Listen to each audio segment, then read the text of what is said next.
বিসমিল্লাহির রহমানির রহিম। আমি হাকিম মোহাম্মদ কামাল হোসেন পাটোয়ারি বলছি। আসুন আমরা সকলে দুটি করে ঔষধি গাছ লাগাই এবং ইউনানি ও আয়ুর্বেদিক চিকিৎসা গ্রহণ করি, সুস্থ থাকি এবং ভালো থাকি।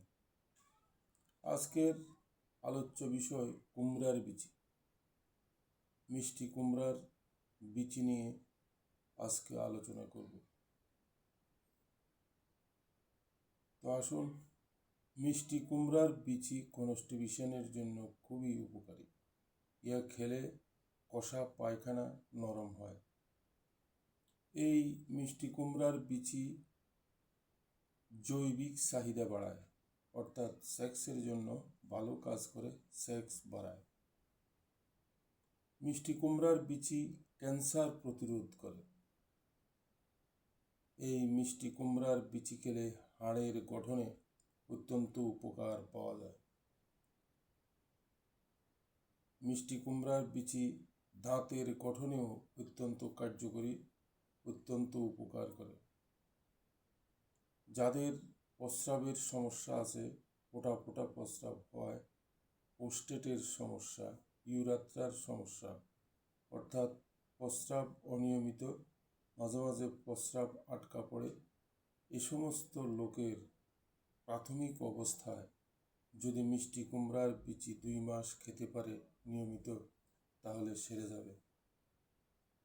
যাদের প্রস্রাবের সমস্যা আছে, ফোঁটা ফোঁটা প্রস্রাব হয়, প্রোস্টেটের সমস্যা আছে, এ সমস্ত লোক প্রতিদিন সকালে 1 মুঠো কুমড়ার বিচি চিবিয়ে খাবেন কমপক্ষে 2 মাস যাবৎ। তাহলে তার এই প্রস্রাবের সমস্যা সেরে যাবে। প্রত্যহ 1 মুঠো করে কুমড়ার বিচি চিবিয়ে খেতে হবে, তাহলে প্রস্রাবের সমস্যা, ফোঁটা ফোঁটা প্রস্রাবের সমস্যা দূর হবে।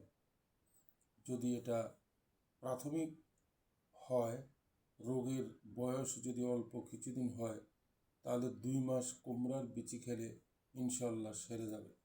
আসুন, এ সমস্ত রোগে আমরা কুমড়ার বিচি খাই এবং সুস্থ হই।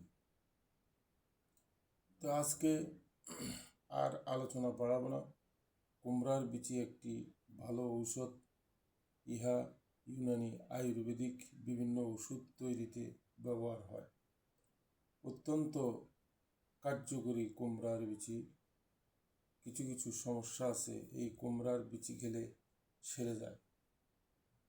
তো সে যাই হোক, আজ আর আলোচনা দীর্ঘায়িত করব না, এখানেই শেষ করলাম। সবাইকে ধন্যবাদ। আবার দেখা হবে ইনশাআল্লাহ।